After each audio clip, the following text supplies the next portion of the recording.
नमस्कार सर्व स्वामी भक्तांना, तुमचं स्वागत आहे माझ्या चॅनलवर soul journey with Shri Swami Samarth. चॅनलवरती जर नवीन असाल तर सबस्क्राईब करा, कारण मी माझ्या व्हिडिओमार्फत आध्यात्मिक प्रगतीचा मार्ग ह्याची माहिती पोचवण्याचा पुरेपूर प्रयत्न करत असते आणि छोटे आणि सोपे उपाय जे तुमच्या जीवनात परिवर्तन आणू शकतात हे पोचवण्याचा प्रयत्न करत असते. तर आज जी मी माहिती देणार आहे ना, ती आहे की कालाष्टमी जी 9 तारखेला येत आहे, ठीक आहे. त्या दिवशी शिवजींनी कालभैरवाचं रूप हे का त्यांना प्रकट करावं लागलं, ठीक आहे. त्या दिवशी कालभैरवांच्या देवळात हे किती वाजता जावं, राहू काळच्या दिवशी कुठला मुख्य उपाय हा करावा, त्या दिवशी कालभैरवांना काय काय अर्पण करावं आणि कुठली सेवा ही करावी, या सगळ्या गोष्टींची सविस्तर माहिती मी या व्हिडिओमध्ये देणार आहे. त्या अगोदर आपण स्वामींना वंदन करूया आणि मग मी माझ्या माहितीला सुरुवात करते, ठीक आहे. अनंतकोटी ब्रह्मांड नायक राजाधिराज योगीराज अक्कलकोट निवासी श्री स्वामी समर्थ महाराज की जय. अवधूत चिंतन श्री गुरुदेव दत्त श्रीपादराजम शरणम प्रपद्ये. श्री स्वामी समर्थ सर्वांना. शिवजींना का कालभैरवाचं रूप हे प्रकट करावं लागलं ह्याची छोटीशी माहिती मी तुम्हाला अगोदर सांगते, ठीक आहे. आता विष्णूजी आणि ब्रह्माजी ह्या दोघांमध्ये ना वाद सुरू होता की सर्वात श्रेष्ठ कोण आहे. ते सगळ्या वेदांकडे गेले. वेदांनी पण त्यांना तेच सांगितलं की सर्वात श्रेष्ठ शिवजी आहेत.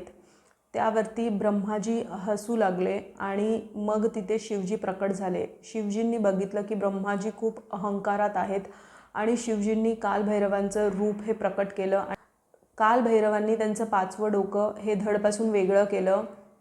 तर शिवजींनी त्यांना सांगितलं की तुम्हाला आता ब्रह्महत्याचा पाप लागला आहे. तुम्ही हे डोकं घेऊन आता तुम्ही भ्रमण करा. जिथे कुठे हे डोकं त्यांचं पडेल तुम्हाला मुक्ती भेटेल. तर कालभैरव हे पूर्ण भ्रमण करायला त्यांनी चालू केलं आणि ते डोकं काशी विश्वनाथमध्ये जाऊन पडलं. ना पूर्ण बघाल तुम्ही ब्रह्माजींचं कुठेही देऊळ नाही, कारण त्यांना श्राप दिला होता शिवजींनी की तुमचं कुठेही देऊळ नसणार, तुम्हाला कलियुगमध्ये कोणीही तुमची सेवा आराधना करणार नाही, ठीक आहे. म्हणून फक्त काशी विश्वनाथमध्येच त्यांचं देऊळ आहे. ब्रह्माजींचं एकच देऊळ आहे. नाथमध्ये जे ज्योतिर्लिंग आहे त्याच्या अगोदर तुम्हाला कालभैरवांचं दर्शन घ्यावं लागतं आणि मगच तिथे तुम्ही ज्योतिर्लिंगाचं दर्शन घेऊ शकता. कारण शिवजींनी त्यांना सांगितलं की तुम्ही आता तिथेच तपश्चर्या करा आणि इथे माझं स्थानसुद्धा निर्माण होईल. पण जो कोणी माझ्या दर्शनाला येईल काशी विश्वनाथमध्ये त्याला तुमचं दर्शन हे सगळ्यात अगोदर घ्यायला लागणार. म्हणून काशी विश्वनाथमध्ये आपण कालभैरवांचं दर्शन हे सगळ्यात अगोदर घेतो आणि मग आपण ज्योतिर्लिंगाचं दर्शन घेतो. तर हे वैशिष्ट्य आहे तिकडचं. तर ही घटना घडली होती. कालभैरव अशा प्रकारे प्रकट झाले होते, ठीक आहे. कालभैरवांचं रूप हे उग्र रूप शिवजींचंच आहे जे त्यांना प्रकट करावं लागलं, ठीक आहे. तर आता बघा कालभैरव, आता काल आणि भैरव. काल म्हणजे काय आपल्याला नावावरनं कळतं की आपलं वेळ, आपली समय, ठीक आहे. आणि भैरव म्हणजे काय, भीती, ठीक आहे. तर जर तुम्हाला तुमची वेळ ही बदलायची असेल आणि जर तुम्हाला तुमची आतली भीतीही घालवायची असेल ना, तर कालभैरवांची सेवा करणं ही गरजेचं आहे, ठीक आहे. आणि राहू आणि शनी ग्रहांना जर तुम्हाला शांत करायचं असेल ना, तर तुम्हाला कालभैरवांची सेवा करणं ही गरजेचं आहे. बघा घरी आहे ना, तुमच्या जर खूप क्लेश होत असेल, वादविवाद होत असेल, आर्थिक समस्या उत्पन्न होत असेल आणि नजर दोष असेल किंवा ना घरी सगळं काही चांगलं चाललं आहे पण अचानकपणे काहीतरी विस्कळीत होतं, बरकत होत नाही आहे घरी, ठीक आहे. तर हे सगळे परिणाम आहेत ना शनी आणि राहूचे आहेत, ठीक आहे. तर ह्यांचं निवारण करणं खूप गरजेचं आहे. तर आता बघा तुम्ही कुठलेही ना ग्रह, रात्रीचे जे ग्रह आहेत ते आहेत शनी, राहू, चंद्र, ह्यांची सगळ्यांची सेवा किंवा उपाय हे रात्रीच केले जातात, ठीक आहे. रात्रीच बघा तुम्ही चुकीच्या गोष्टी ह्या नेहमी म्हणजे व्यसनी माणूस हा नेहमी बघा तुम्ही रात्रीच जातो किंवा या सगळ्या गोष्टी. तर जे नेगेटिव्ह गोष्टी आहेत ते रात्रीच्या घडतात, ठीक आहे. तर तुम्हाला कालभैरवांच्या दर्शनासाठी जायचं आहे. आता कालभैरवांचं दर्शन हे तुम्ही संध्याकाळी 5च्या नंतर घेऊ शकता. ठीक नसेल तर तुम्ही मानसिक पूजाही त्या दिवशी करू शकता, ठीक आहे.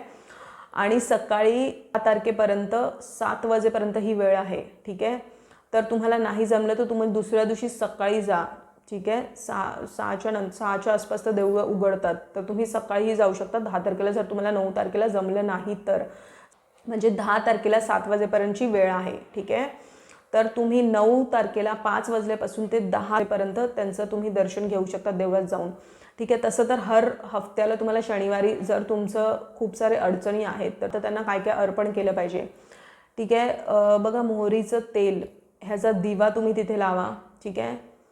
नाही जमलं तर तुम्ही काळे तीळ, काळं छोटंसं वस्त्र, ठीक आहे, नारळ आणि निळी फुलं ही त्यांना तुम्ही अर्पण करा. आणि फळ किंवा मिठाई हे तुम्ही अर्पण करू शकता त्यांना. ठीक आहे. आता तुम्हाला ना त्या दिवशी कुठला मंत्र हा बोलायचा आहे. ठीक आहे. ओम काल भैरवाय नमः, खूप सोपा मंत्र आहे हा. तुम्ही 11, 21, 108, माझं म्हणणं हे नेहमी असतं की 3 माळा तरी व्हायलाच पाहिजे. ठीक आहे.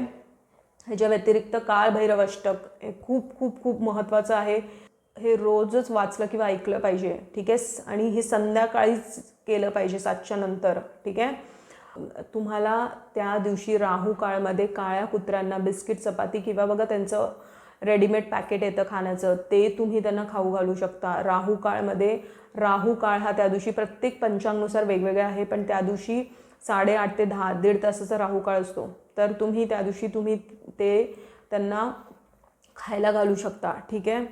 बघा, तुम्ही ना हे सगळे उपाय ना आपण का केले पाहिजे माहिती आहे, कारण जीवनात परिवर्तन येतो तर येतोच, पण आहे ना आपल्याला त्या देवाचं महत्त्व कळतं. आणि कधी बघा, देवळात कधी पण ना आशेने नका जाऊ की तुम्हाला काहीतरी प्राप्त होईल, म्हणजे हे माझं काम होईलच होईल, ह्या आशेने कधी जाऊ नका देवळात. देवळात आहे ना कुठलीही सेवा किंवा कुठलीही गोष्ट तुम्ही अर्पण करत आहात ना, तर देवांसमोर फक्त एकच मागा की मार्ग भेटला पाहिजे त्यातून. ठीक आहे.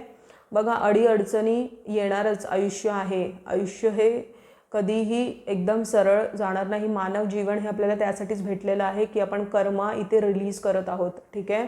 जेव्हा केव्हा तुम्ही देवळात जाता, तुम्ही तुमची अडचण ही त्यांना सांगत जा आणि मार्ग काय आहे ना त्यासाठी ते तुम्ही त्यांना विचारत जा. ठीक आहे. भावना ही तुम्ही कुठल्या भावनेने देवळात जाताय ना हेही त्यांना माहिती आहे. त्यांना जर शुद्ध भावनेने गेलात ना, काहीही विचार न ठेवता की मला हे पाहिजे, मला हे प्राप्त करायचं आणि हे सगळं मागायचं अमुक तमुक म्हणून मी चाललो आहे, तर हे ठीक आहे. तुम्ही का आला आहात देवळात? फक्त देवळात आहे ना स्वतःच्या आत्मिक विकासासाठी, त्याची आध्यात्मिक प्रगती होण्यासाठी आणि तुम्हाला जे काही त्रास आहेत त्याच्यातून मार्ग निघण्यासाठी तुम्ही देवळात जात जा. ठीक आहे. तुम्ही काही मागायला जाऊ नका कधीच. ना सगळं माहिती आहे, तुमची हिस्ट्री, जिओग्राफी, मी बोलली ना एक पुस्तक चाललं आहे आपल्यावरती ज्यात सगळा कर्मांचा हिशोब चाललेला आहे आपला. ठीक आहे. तर कधीच काहीच मागायला जाऊ नका, तुम्हाला नक्की भेटेल. ठीक आहे. मार्ग हे तुम्हाला दाखवणारच, ते कुठल्या ना कुठल्या रूपात येऊन ते तुम्हाला मार्ग दाखवणारच. ठीक आहे. तर हीच होती माझी आजची माहिती. मला हेच आज सांगायचं होतं की काल भैरवांची सेवा ही किती महत्त्वाची आहे. तर काल भैरवांची पूजा आराधना ही का केली पाहिजे. ठीक आहे. त्यांचं महत्त्व काय आहे.